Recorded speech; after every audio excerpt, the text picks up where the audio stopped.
Hello, wonderful attendees. I'm your host, Dalvinder Kaur from Lovely Professional University. Get ready to dive into today's topic, that is a career in interwoven arts, theatre and music. Before we proceed further, allow me to introduce the experts of the day.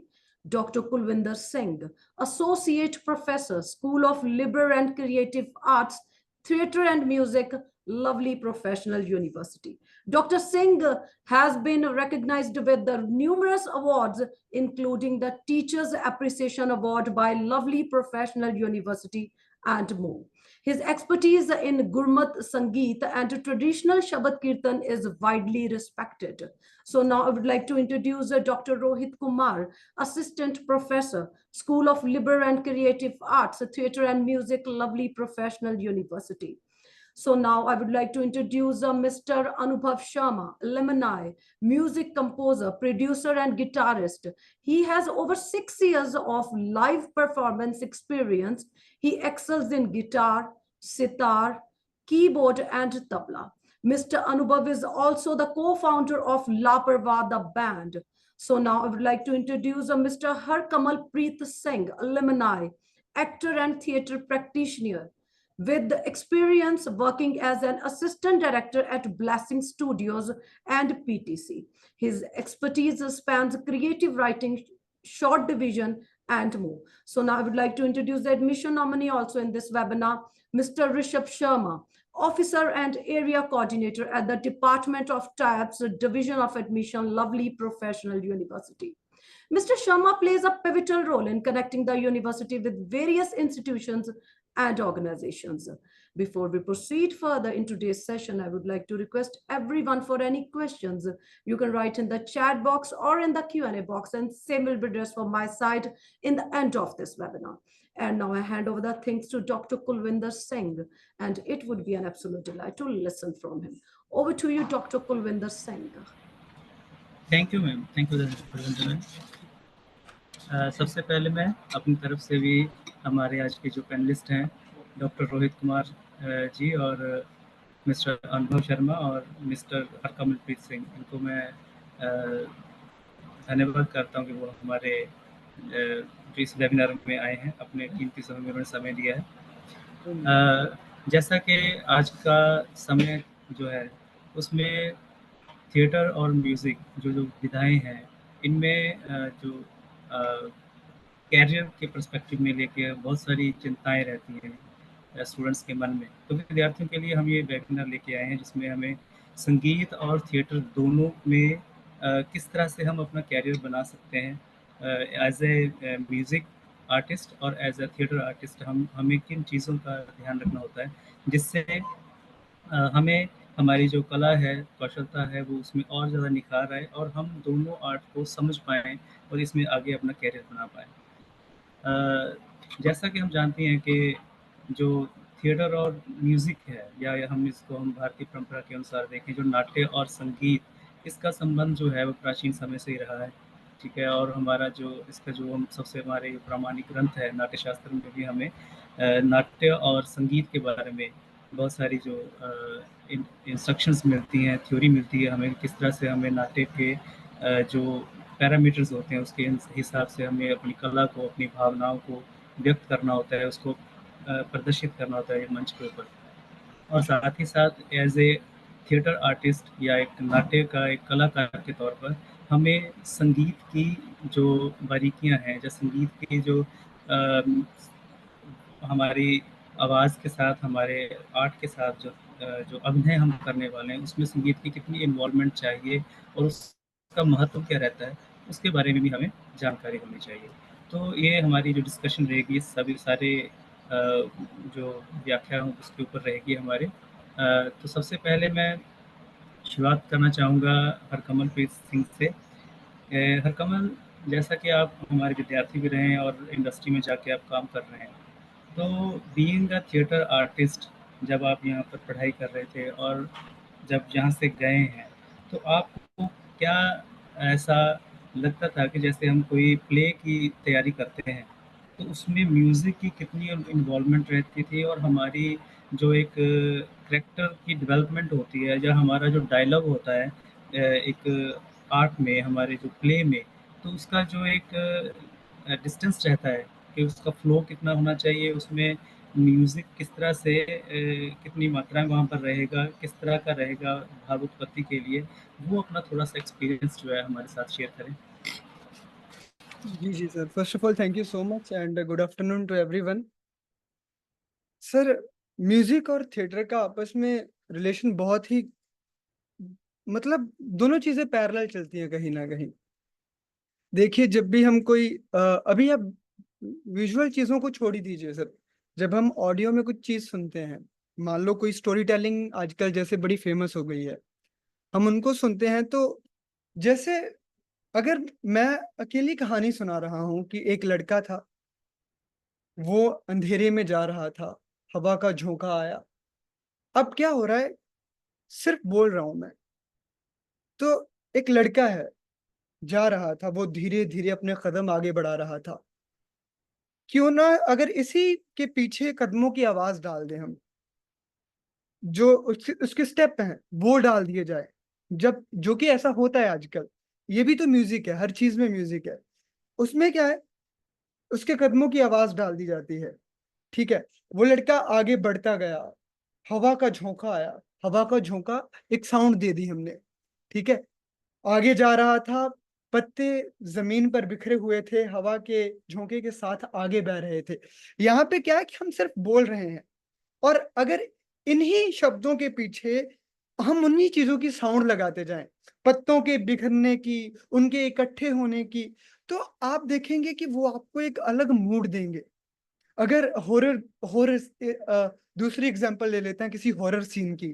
ठीक है, एक लड़का जा रहा था, खूंखार जंगल है, आसपास भेड़िए हैं, जानवर हैं, और उनकी आवाजें दी जाती हैं पीछे से। महज उनके साउंड से ही मेरी कहानी में दम आ जाता है, और जो मेरा श्रोता है, जो मुझे सुनने वाला है, वो उसका बिलीव जो है वो दुगना तिगना हो जाता है। तो सिमिलर चीज जब हम थिएटर में लेके आते हैं, जब हम लोगों को दिखा रहे हैं साथ साथ, तो आप खुद सोचिए सर इसका इफेक्ट कितना होगा। तो जब भी हम किसी कोई सैड डायलॉग बोलते हैं कि आज मेरे साथ बहुत बुरा हुआ, मैं जा रहा था और रास्ते में देखा कि किसी का एक्सीडेंट हो गया, उसके आसपास वाले तो वीडियो बना रहे थे, लेकिन जब उसके चाहने वाले आए तो वो जोर जोर से रोने लगे, कुर्लाने लगे। अब मैं इसी के पीछे एक साउंड लगा देता हूँ, थोड़ी सैड, थोड़ा म्यूजिक दे देता हूँ, थोड़ा आलाप दे देता हूँ, तो वो ऑडियंस के सीधा यहाँ दिल में हिट करता है। तो ऐसे करके क्या है कि एक परफॉर्मर और निखर के आती है।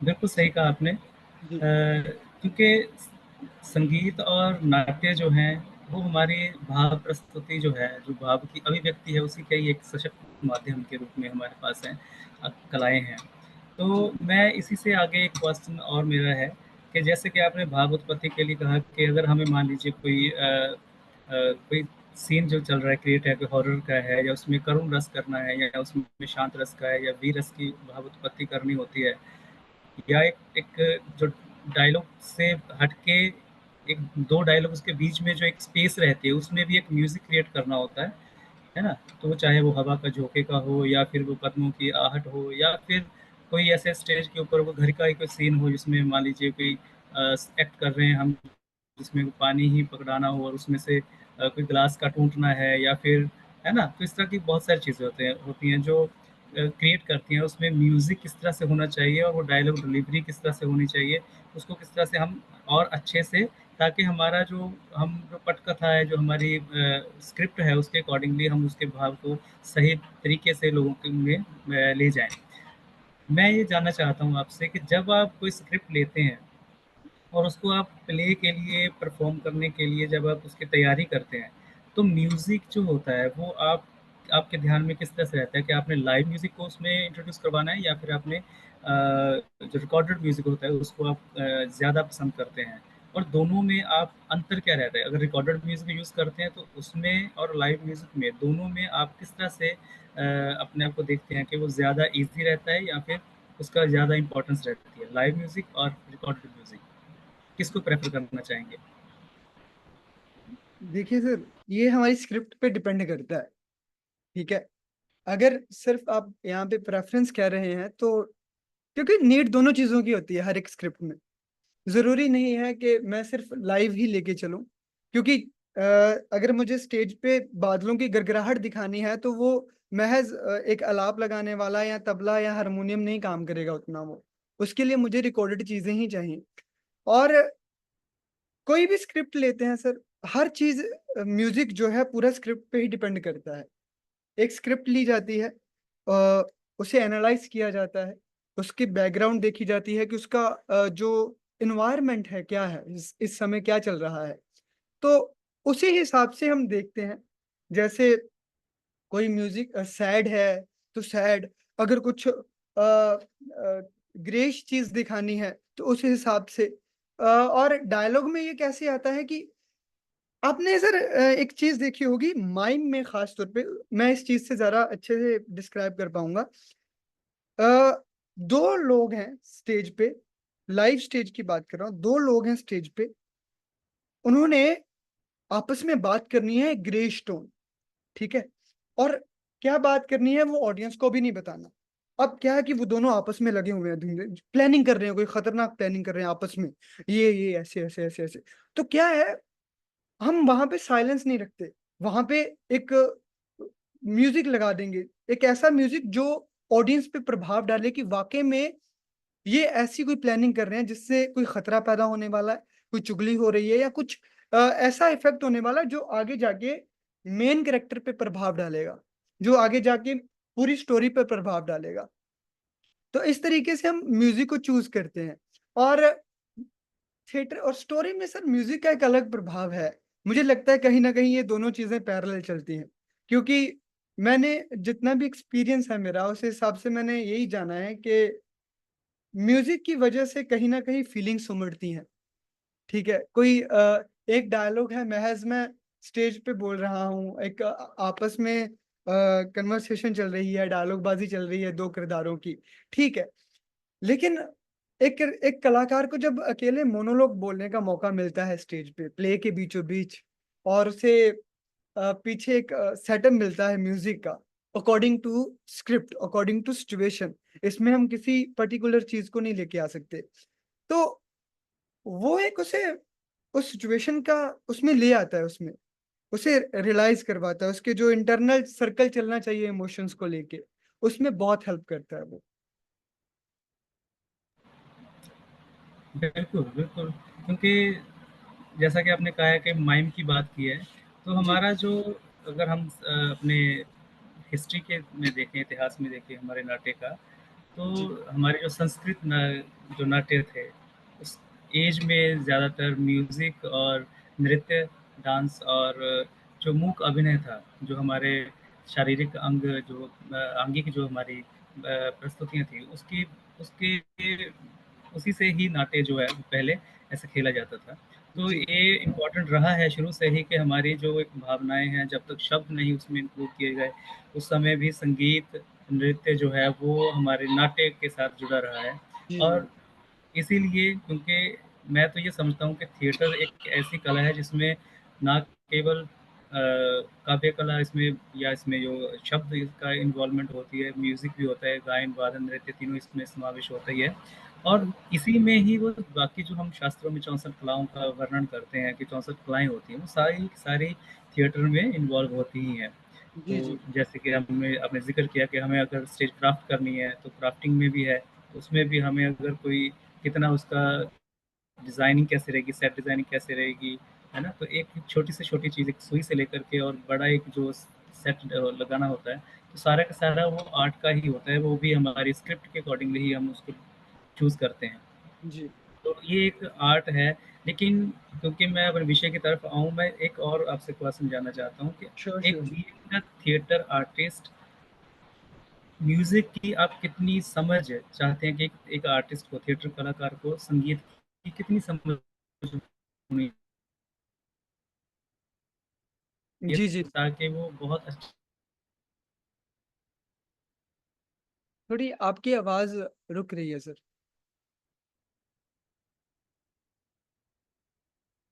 अपनी जो है ऑडियो सर क्लियर नहीं आ रही आपकी।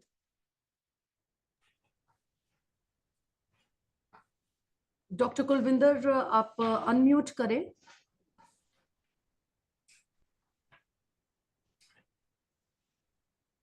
Maybe there is some. Dr. Kulbinder, can you please unmute yourself and continue? Yes, thank you. अब आवाज़ आ रही है? Yes, sir. हेलो, अब आ रही है, अब हेलो? you can हाँ continue. जी जी। जी अब आ रही है सर। आप हाँ, प्लीज एक बार मेरा repeat एक क्वेश्चन। मेरा एक क्वेश्चन था कि बीइंग अ थिएटर आर्टिस्ट हमें संगीत की कितनी जानकारी चाहिए ताकि हमारा जो एक डायलॉग डिलीवरी है या स्टेज के ऊपर जो हमारा एक कैरेक्टर दिया गया है उसको उभारने में हमारी मदद हो सके। एक विद्यार्थी को किन चीज़ों का ध्यान रखना चाहिए, एक थिएटर आर्टिस्ट को? जी जी सर, म्यूजिक की तो हो ही सर, मतलब जरा रसों की आती है सर। वही जो एक्टिंग में होते हैं करुण रौद्र, और जब भी हम स्क्रिप्ट में यूज करते हैं अकॉर्डिंग टू सिचुएशन, तो हम उसका मूड देखते हैं, उसका रस क्या है, ठीक है। और उसी रस के हिसाब से हम म्यूजिक चूज कर लेते हैं। उस अगर हम लाइव किसी म्यूजिक वाले सिंगर को बुलाते हैं, जैसे अपने होते भी रहे हैं प्ले यहाँ पे एलपीयू में, है ना, तो अगर लाइव है तो आप देखेंगे कि अकॉर्डिंग टू सिचुएशन, अगर करुण रस है, रौद्र रस है, रौद्र को हम तबले के साथ डिफाइन कर देते थे, कुछ कर देते थे। कोई सैड चल रहा है तो पीछे आलाप लगा दिया, या वीणा लगा दी, कुछ अलग अलग इंस्ट्रूमेंट यूज करते थे, ठीक है। और ज्यादा हमें जरूरत पड़ती है रसों की सर। ये नहीं कि सात सुर तो किसी एक्टर ने लगाने नहीं है सर। सिर्फ रस, हमें रस की समझ होनी चाहिए कि एक सिचुएशन के पीछे पीछे क्या रस चल रहा है, उसका मूड क्या है। तो हम उसी हिसाब से उसके जो क्या कहते हैं कि अकॉर्डिंग टू सिचुएशन फिर हम चलते हैं। ठीक है कमल। अब मैं अनुभव से क्वेश्चन करूँगा, आपसे मैं अनुभव जानना चाहूँगा। जैसे कि हरकमल ने कहा है कि थिएटर में हमें रस निष्पत्ति ज़्यादा ज़रूरी होती है, तो ये म्यूज़िक में भी सिमिलर ऐसा ही है कि हमारा गायन जो है या हमारा वादन जो है, वो क्योंकि आर्ट है और आर्ट में रस निष्पत्ति पर ही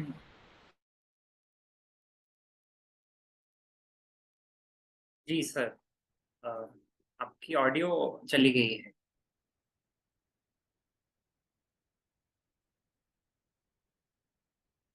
आई थिंक इंटरनेट का लैग है।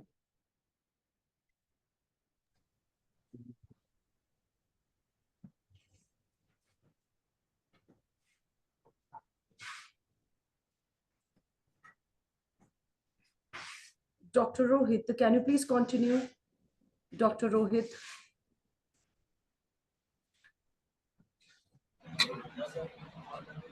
हाँ, जी थोड़ा-सा नेटवर्क इश्यू आ रहा है। यस सर, अभी आ रही है आवाज। Am I audible Anubhav? Yes sir, you are.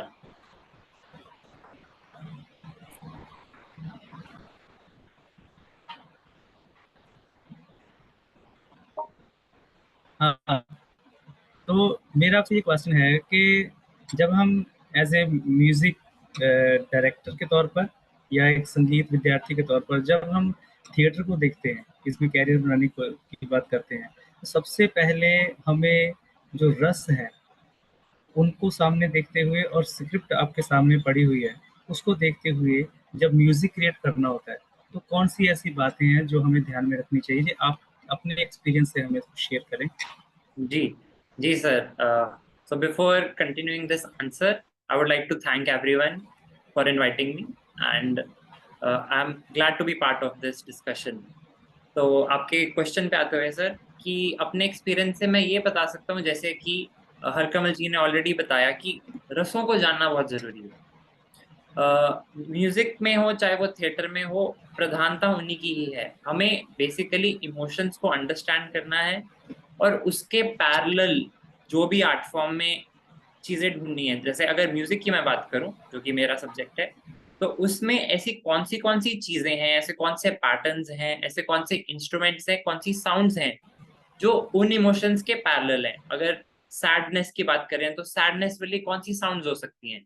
तो ये चीजें मैं पहले लिंक करूंगा और फिर जो चीजें मुझे लगता है कि इस इमोशन को डिपिक्ट कर सकती है, मैं वो चीजें ही यूज करूंगा उस सीन के लिए या उस एक्ट के लिए। इस तरीके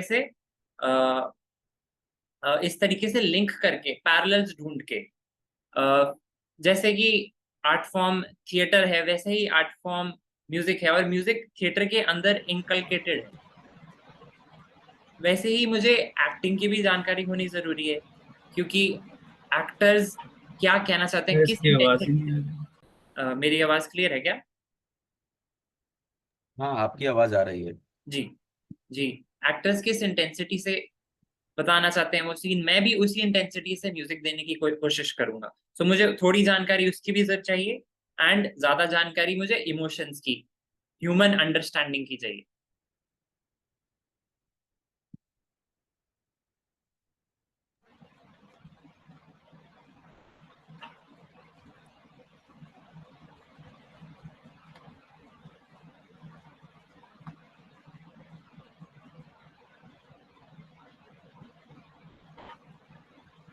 हेलो हेलो। कुलविंदर सर।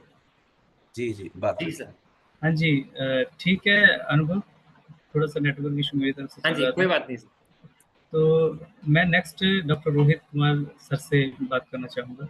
जी तो रोहित सर, बीइंग जी म्यूजिक थिएटर आर्टिस्ट और एक थिएटर डायरेक्टर, आपने बहुत सारा काम किया है इस फील्ड में, और आपकी एज ए एकेडमिशियन भी आप काम कर रहे हैं। तो जैसा कि हमारे विद्यार्थियों ने कहा है कि रस निष्पत्ति है या डायलॉग डिलीवरी होती है, उसमें म्यूजिक की जो है इम्पोर्टेंस रहती है।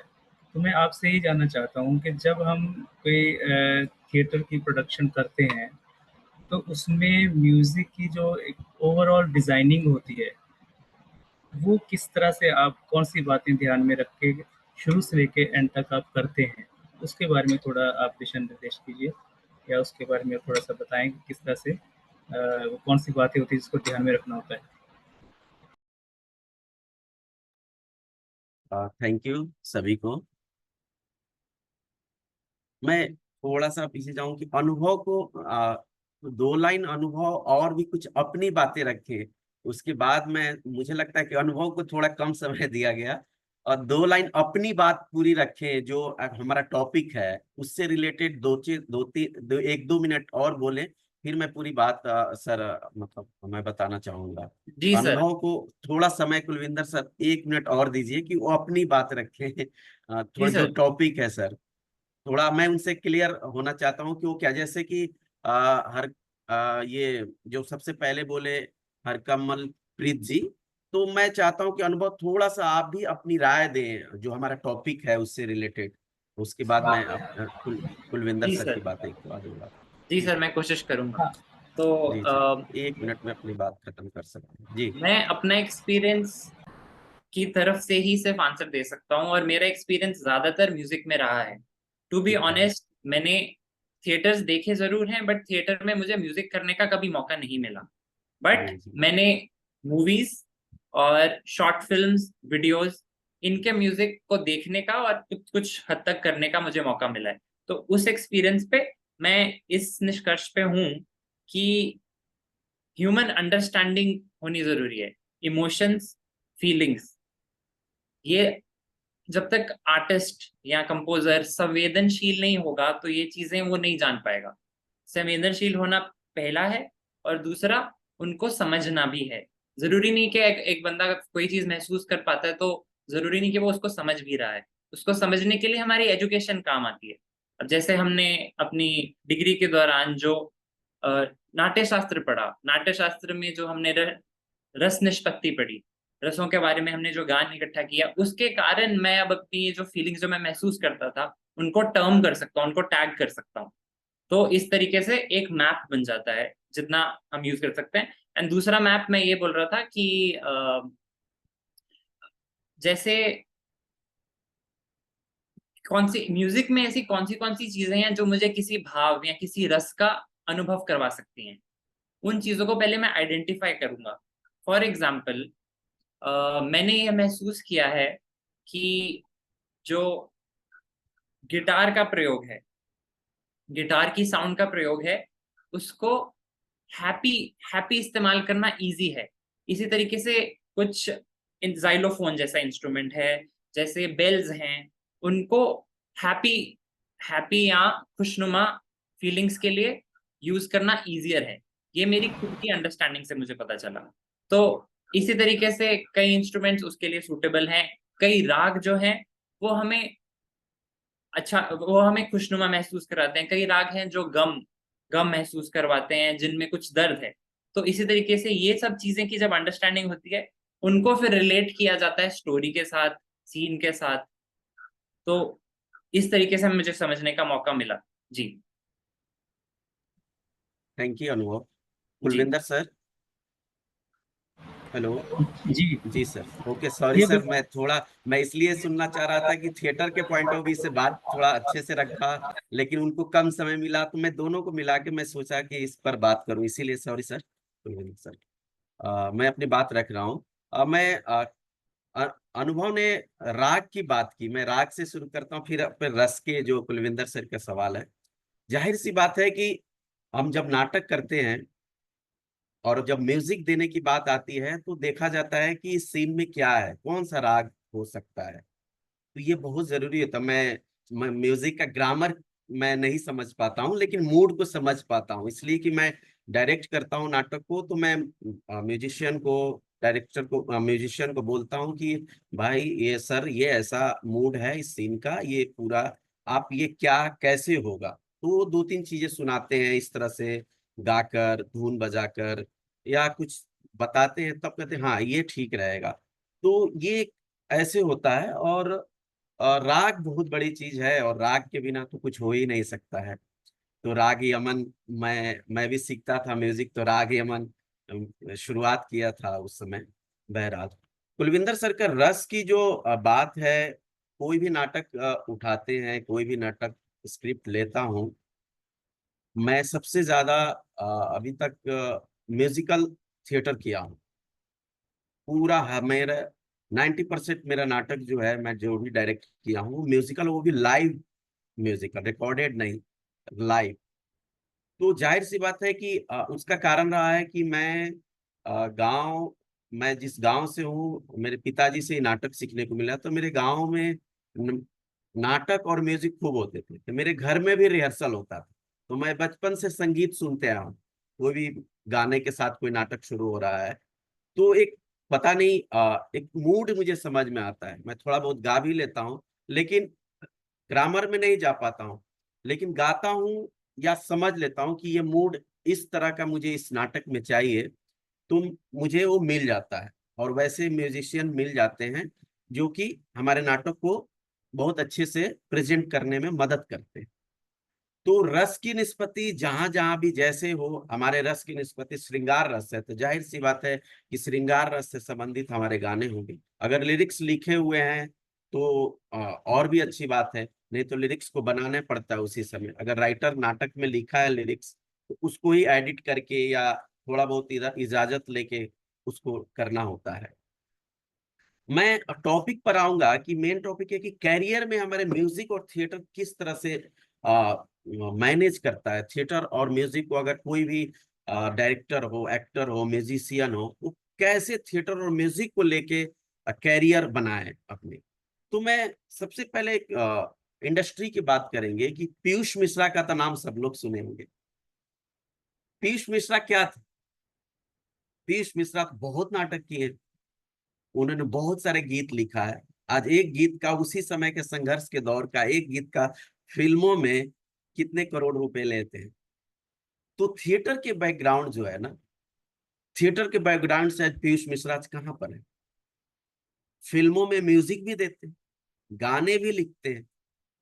तो इस तरह से थिएटर और म्यूजिक का ऐसा हम कह नहीं सकते कि है नहीं, हमको स्पेस को बनाना पड़ता है, समझना पड़ता है। एक समय भी आता है, एक कहा जाता है कि आप मेहनत करते रहो, एक समय आएगा कि आपको कुछ ना कुछ कर। वाह, पीयूष मिश्रा को क्या पता था कि मैं इतने बड़ी इंडस्ट्री में इस तरह से मैं वर्क करूंगा। मैं पीयूष मिश्रा का कायल हूँ। थिएटर म्यूजिक, उसके फिल्मों में देखो तो थिएटर म्यूजिक के एलिमेंट्स आते हैं। अब कोई बहुत सारी उसके फिल्म है, वो एक्टिंग भी करता है, डायरेक्शन भी करता है, म्यूजिक भी देता है। तो एक पीयूष मिश्रा एक इंडस्ट्री में मुझे लगता है कि उसको देखना चाहिए कि हम थिएटर और म्यूजिक को किस तरह से हम आगे इंडस्ट्री में ले जा सकते हैं। एक कहावत है कि एक दिल्ली सिक्स का एक गाना है, सास गारी देवे ननद चुस्की लेवे, इस तरह का कोई गाना है। ये क्या है? ये फोक है। हम सबसे ज्यादा म्यूजिकल थिएटर जब करते हैं, म्यूजिकल थिएटर लाइव में जब बात करेंगे तो क्या होगा? सबसे ज्यादा फोक पर काम किए जाते। फोक पर जैसे ही आएंगे तो आप लाइव के अलावा कुछ अगर करते हैं तो आप उस नाटक के साथ नाइंसाफी कर रहे हैं। मैं तो यही कहूँगा, मैं थिएटर के पॉइंट ऑफ व्यू से बोल रहा हूँ, इसलिए कि मैं थिएटर ही करता हूँ, पढ़ाता सिखाता हूँ। म्यूजिक से मुझे बहुत अच्छा रिश्ता है और रहना भी चाहिए। जीवन ही संगीत है, एक कहावत है। मैं कहावत पर ज्यादा विश्वास करता हूँ कुछ कुछ चीजों पे, इसलिए कि मैंने फोक पर काम किया है। तो फोक में जो चीजें हैं वो कहावत से आती हैं। तो जीवन संगीत है और दुनिया एक रंगमंच है। ये दोनों में देख रहे हैं क्या है? जीवन संगीत है, ये हमारी नहीं है, लोग कहते हैं। और दुनिया एक रंगमंच है, शायद शेक्सपियर ने बोला था। तो जीवन संगीत है, एक आम बोलचाल है, जीवन संगीत है और दुनिया एक रंगमंच है। आप इसी से आप समझ सकते हैं कि हम कैसे अपने आप को डेवलप कर सकते हैं, अपने क्षेत्र को, अपने करियर को। आप अगर चाहेंगे कुछ भी कर सकते हैं, फिल्म इंडस्ट्री हो या थिएटर हो, दोनों में करियर के अनुभव आसरा हैं। आप थिएटर में, बहुत थिएटर छोटे जगहों पर होते हैं, लेकिन उसमें म्यूजिक आप देने जाते हैं तो कम जितना बजट होता है उसको म्यूजिक वाले को मिलता है। थिएटर में अभी कुलविंदर सर से बात हो रही थी कि मैं जिस एरिया से आया हूँ, जिस छोटे प्रदेश से आया हूँ, वहां पे मैं 1 महीना एक्टिंग करता था, मुझे कोई पैसा नहीं मिलता था। लेकिन 15 दिन के लिए वो म्यूजिक देने आए हैं, उनको कुछ पैसा दिया जाता, इसलिए कि उनका काम करने का तरीका, उस नाटक में जो भी योगदान है वो बहुत, उस एक्टर तो है ही, उसका योगदान तो है, लेकिन म्यूजिशियन का भी है। और फिर 10 दिन तक वो लगातार आते रहते हैं, उनके आने जाने का मिनिमम भाड़ा दिया जाता है और उनका पारितोषिक भी दी जाती है। ये एक छोटे लेवल की बात करते हैं। मैं जैसे ही बड़े लेवल पे आता हूँ तो एक बड़े बड़े प्रोडक्शन हाउस में मंच, रंगमंच जो होता है, उसमें भी थिएटर म्यूजिक का बहुत कैरियर है। लोग दिल्ली में चले जाइए, मुंबई में चले जाइए, बाकायदा है। आप थिएटर म्यूजिक देने के लिए स्पेशली आपको बुलाए जाते हैं, प्रोफेशनल रूप से हायर किया जाता है कि आप थिएटर म्यूजिक दीजिए। हबीब तनवीर हमारे क्या थे? हबीब तनवीर थिएटर के म्यूजिशियन का मास्टर थे, लेकिन फिल्मों में काम किया उनको। लेकिन उनके म्यूजिक को लेके सास, मैं इसलिए आ रहा हूँ हबीब तनवीर की सास गारी देवे ननद चुस्की लेवे, वो डेवलप किसने किया था? हबीब तनवीर ने किया था। उनकी बेटी नगीना तनवीर ने फिर उसको डेवलप किया और तब जाके वो दिल्ली सिक्स में वो फिल्म, उस गाने को गाया गया। तो फोक चीजें जो है हम थिएटर में खूब यूज करते हैं। ऐसा नहीं है कि फिल्म में यूज नहीं किया जाता है फिल्म फोक म्यूजिक को लेकर, लेकिन एक दौर था कि फोक म्यूजिक सबसे ज्यादा फिल्मों में यूज किए जाते। बीच में बहुत सारे ऐसे, आप बहुत सारे फिल्मों, पुराने फिल्में देख लीजिए, बहुत सारे पुराने फिल्मों में फोक म्यूजिक का कितना यूज है। बीच में थोड़ा देख गायब हुआ, लेकिन फिर अभी कुछ देखिएगा कि फिर आ रहा है। तो ये चैनल है, ये बदलते रहता है, आपको उसमें आपका रास्ता बनाना है। तो आपको रास्ता बनाने के लिए थिएटर और म्यूजिक, और एक थिएटर आर्टिस्ट को म्यूजिक को जानकारी होनी चाहिए, एक म्यूजिक को थिएटर आर्टिस्ट थिएटर को लेकर जानकारी होनी बहुत जरूरी है। हम सिलेबस पे लेकर अभी बात कर रहे थे कि क्यों ना म्यूजिक में थिएटर को एक दो चैप्टर दिया जाए और म्यूजिक में थिएटर को दिया जाए। तो कुछ लोग कुछ हैं कि नहीं, बच्चे बहुत मना करते हैं। उनको मना करना उस वक्त लगता है कि क्या पढ़ेंगे, लेकिन जब वो बाहर इंडस्ट्री में निकलते हैं काम करने तो उनको अफसोस होता है। ऐसी बात नहीं है कि अफसोस नहीं होता, कि थोड़ा बहुत कुछ सीख लेते तो शायद मैं डेवलप कर जाता। तो मुझे यही कहना है कि और नाट्य शास्त्र में तो कहा गया है कि दुनिया की ऐसी कोई भी कला नहीं है जो नाटक में नहीं है, और संगीत तो जीवन ही है। तो संगीत और नाटक का जो मेल जोल है वो कभी खत्म नहीं होगा, और आपको इसमें करियर ढूंढना होगा, बनाना होगा। आप चाहेंगे तो जरूर बनेगा। और रिकॉर्डेड और लाइव का एक अलग मामला होता है। आप रिकॉर्डेड म्यूजिक म्यूजिक बनाइए, लाइव म्यूजिक बनाइए, लेकिन म्यूजिक और थिएटर में हमेशा करियर है और बनेगा। आपको अपना रास्ता ढूंढना होगा। कला क्या है? कला में आपको अपनी ही चीज नई निकालनी होगी, वही आपका बिकेगा, वही चमकेगा। Thank you. बिल्कुल सही कहा डॉक्टर रोहित आपने। कैरियर की अगर बात करें तो जैसा कि आपने कहा है कि एक थिएटर आर्टिस्ट को म्यूज़िक की समझ होनी ही चाहिए, और हमारे जो पाठ्यक्रम भी रहता है उसमें भी ये बहुत ज़रूरी है कि एक थिएटर आर्टिस्ट को, एक कलाकार को या एक विद्यार्थी को उस चीज़ की समझ होनी चाहिए कि उसमें अगर रिदम पैटर्न है वो कौन से होने चाहिए। सिंपल जो एक फोक इंस्ट्रूमेंट्स होते हैं जैसे डफ है या फिर है ना ढोलक है, तो वो चीज़ आनी चाहिए बजानी, और उनका सही रूप से इस्तेमाल करना भी आना चाहिए, कहाँ कहाँ पर हम वो यूज़ कर सकते हैं। क्योंकि हर समय में आपके पास हो सकता है कि संगीतकार ना हो, संगीत के विद्यार्थी ना हो, तो आपको अपना जो एक के उपजीविका भी हमारी इम्पोर्टेंट होती है, वो भी हमने कमानी है। तो उसके लिए हमें सभी आर्ट्स को समझना पड़ेगा, क्योंकि जैसा कि मैं पहले ही कह चुका हूँ कि 64 कलाएँ सारी की सारी वो थिएटर में रहती है, आर्ट नाट्य में रहती हैं, तो सभी का ज्ञान होना बहुत इम्पोर्टेंट रहता है एक थिएटर के विद्यार्थी के लिए। सिमिलरली अगर हम म्यूज़िक की बात करते हैं, जैसा हम लोग ने कहा है कि हमें अगर रस निष्पत्ति करनी है तो हमें किस रस से संबंधित कौन सा राग है, कौन सा इंस्ट्रूमेंट उपयुक्त रहता है, तो उसकी सारी जानकारी हमें होनी चाहिए। कैरियर की बात करूं तो मैं विद्यार्थियों से ये कहना चाहता हूं कि बहुत सारी हमारे मन में ये धारणाएं रहती हैं कि मैं या तो संगीतकार के तौर पर या संगीत का विद्यार्थी होने के तौर पर मैं तो एक प्रोफेशनल सिंगर बनना चाहता हूँ, मैं या फिर स्टूडियो वर्क कर लूँगा। लेकिन ये एक इस तरह का फील्ड है जिसमें हम सिनेमैटिक जो म्यूज़िक है उसमें भी जाना चाहते हैं, बॉलीवुड में प्लेबैक सिंगर के तौर पर भी जाना चाहते हैं, बॉलीवुड में हम म्यूज़िक देना चाहते हैं। लेकिन जो म्यूज़िकल थिएटर की बात हम कह रहे हैं, जो हमारी परंपरा से चला आ रहा है, जिससे सिनेमा जो है वो डेवलप हुआ है, उसको, वो हमारी ओरिजिनल आर्ट है, उसको भी हमें प्रमोट करना चाहिए और उसमें हम अपना कैरियर बना सकते हैं। बहुत सारे इसमें हैं, जैसे हम जितना हमारा क्लासिकल नृत्य जो है वो सारा का सारा डेवलप हुआ है, हमारे नाट्य से ही डेवलप हुआ है सारा, है ना? उसकी वो आर्ट बन चुका है। या ये कहें कि ये दोनों अंतर संबंधित ही हैं। कैरियर की बात करें तो आज विश्व स्तर के ऊपर हमारा म्यूज़िक और थिएटर का बहुत बड़ा पर्सपेक्टिव जो है वो हम देख रहे हैं।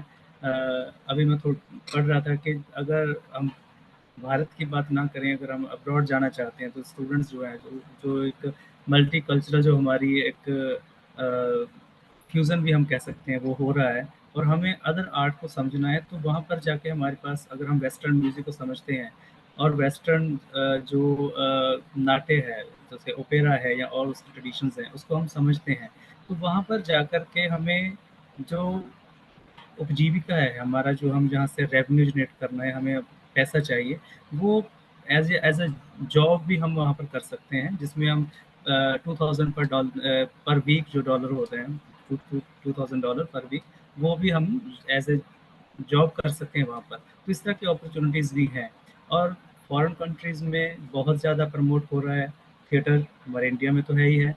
तो आप अपने इंडिया से, अपने कल्चर से दूसरे कल्चर को समझते हुए अपनी जो है इस संगीतकार के तौर पर, गायक के तौर पर, और नाट एज ए आर्टिस्ट जो है थिएटर आर्टिस्ट, उसके तौर पर आप अपना कैरियर बना सकते हैं। बहुत सारी संभावनाएं हैं। मैं फिर से हमारे सारे पैनलिस्ट, विशेष करके अनुभव शर्मा और हरकमलप्रीत और हमारे डॉक्टर रोहित कुमार जी का बहुत धन्यवाद करता हूँ कि चर्चा जो आपने की है, इससे बहुत सारी हमें, हमारे विद्यार्थियों को लाभ हुआ होगा, और ये बहुत विशाल विषय है, इसके ऊपर बहुत सारी बातें की जा सकती हैं।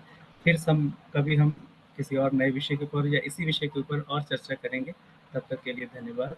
Over to you, Dr. Ms. Tarvinder ma'am. Thank you so much, Dr. Kulvinder Singh, Mr. Anubhav Sharma, Dr. Rohit Kumar, and Mr. Harkamalpreet Singh. So it was a wonderful interaction session. We came up with the really very good ideas and opportunities in theatre and music from our experts, Dr. Kulvinder Singh mainly. So now I would request to the admission nominee, Mr. Rishabh Sharma, to be on the screen. Over to you, Mr. Rishabh Sharma. Thank you so much, ma'am. Today, just give me a second. Ma'am, I hope my screen is visible. Yes, your screen is visible, Mr. Rishabh. You can continue. Yeah, thank you so much. So, good afternoon, everyone. Today we will be discussing about approval and accreditation, ranking of university, eligibility, and how you can apply for admission at LPU and infrastructure part. Without wasting much of time, I would like to give you a glimpse of each and everything. Start with, it gave me a proud feeling to share with you all that LPU is now NAC grade A++ university with 3.684 on 4-point scale. It's highest. Now, if we talk about approvals, we also have NCTE, PCI, Bar Council of India. List is long. We are also members of Association of Indian Universities, International Association of Universities. We talk about extracurricular activities, help you student create history. Our student won Olympic medals in all three categories, gold, silver, and bronze. If we talk about LPU's champions of the 37th Inter-University Youth Festival under the aegis of Association of Indian Universities, North New Delhi. Our student excelled in all the department, whether it is music, theater, dance, fine art, literary possession. LPU is winner of National Sports Award. We are first runner-up for Maulana Abdul Kalam Azad Sports Trophy 2023, which was awarded annually by Ministry of Youth Affairs and Sports, Government of India. A student shined at 19 Asian Games. See the level of exposure. LPU successfully hosted 106th Indian Science Congress, which was inaugurated by Honorable Prime Minister of India, Sri Narendra Modi, His Holiness Dalai Lama at LPU campus. Two former presidents in single frame, then President of Afghanistan alongside then President of India, and our worthy Chancellor, Sir, Dr. Ashok Kumar Mitra, Member of Parliament, Rajya Sabha. Then Finance Minister of India, Sri Venkaiah Naidu ji, Gauhar Gopal Das ji. Many renowned personalities keep on visiting LPU campus from time to time. We have just added few of the slide. LPU also hold one Guinness Book of World Record for officially attempting highest number of people doing Bhangra at a single venue. State of art infrastructure. Shanti Devi Mittal Auditorium with sitting capacity of around 2,500 people. Labs are there. Library is there. Unimall. You can get all your essential needs fulfilled here. Gymnasium is there. Bowling area. We also have 50-bedded hospital within university premises. Aerial view of LPU, lush green campus, clean, green, and safe campus. Night view of LPU, ragging free campus. We also have indoor stadium facility available. Badminton courts are there, shooting range is there, basketball courts, volleyball courts, squash courts are there, and we also have Olympic side swimming pool at LPU. Outside view of indoor stadium facility. Now let's go live and I'll guide you from where you can actually check all these details yourself. So please note our website address, that is www.lpu.in. Once you go to our website, you just need to go to admissions. Here you need to click on after 12th undergraduate program and you need to select the discipline, that is performing arts. I think there is some issue. Okay, no problem. I'll keep. So you know the pathway, lpu.in, go to admission. If you're 12th pass out the student, just click on after 12th program. If you're graduate student, click on after graduation program. If you're looking for PhD program, you can click here. And then you need to select your discipline, that would be performing art. And under that, we have 4 programs, BA Music Vocal, Bachelor's in Performing Arts in Music Vocal, BA Theatre, and Bachelor's in Performing Arts Theatre. So I mean, telling you the eligibility criteria for BA Music. It's a 3-year program. You need to pass minimum 12th class to take admission into this program. If we talk about fee structure, fees is very nominal, 50,000 rupees per semester, and you can get multiple. There are multiple scholarships. You can get up to 45% of scholarship, that would be amounting to 22,500 per semester. You can get scholarship on the basis of LPNS exam. LPNS is Lovely Professional University's national entrance and scholarship test. For this program, it will serve the purpose of scholarship only. You can get scholarship on the basis of your 12 percentage. And if we move further, you can even get scholarship on the basis of your CUET exam if you have given that exam. And sports scholarship is also there. Cultural scholarship is also there. And social services or bravery award, if you have any, then also you can get scholarship. Scholarship for board toppers is there. Financial aid is there for need based. Then for defense personals and their wards, scholarship is there. Financial aid to orphan is there. Financial aid to a person with certain disability. Financial aid to person with certain disability, blind, is there. So if we talk about important date, last date to take admission into this program is 15th of July, and exam is daily. LPNS is daily being conducted from 5th July to 5th June onwards. It started, and till 15th July, daily this exam is being conducted, and last date to submit the application is 3 days before the conduct of the exam. And that would be if, today is 10th, and if you want to give your exam on 13th of July, that means you need to book your LPNS application by today only, and you need to book your exam. The result will be displayed within 48 working hours. So once you have given your exam, your result will be displayed within 48 working hours. Further, I would like to share with you all that the LPU is now recognized by UGC with the first category. It is a big news, and further, I would like to share with you how you can apply for admission at LPU. So please note the direct link, that is admission.lpu.in. I'm repeating it for you, admission.lpu.in. Here you need to register yourself with your general detail. Once you register, you will receive all your credentials through SMS and email. And through this login, you can click on take admission button, would be there in this login only. From here, you can pay minimum 15,000 rupees provisional registration fees. That is not any extra amount. That is part of your program fees itself. So from here, from this portal only, you can apply for LPNS exam as well. So fees for LPNS is 1,000 for male applicant and 500 for female applicant. And if you further want to connect with our telephonic counselors, you can note the number, that is 01824 404 404. And if we talk about rankings under World University Ranking for Innovation, LPU has been ranked 4th. And if we talk about the World University Ranking 2024, we have been ranked 25th. And if we talk about NIRF ranking, we have been ranked 38th. So that's all from my side. So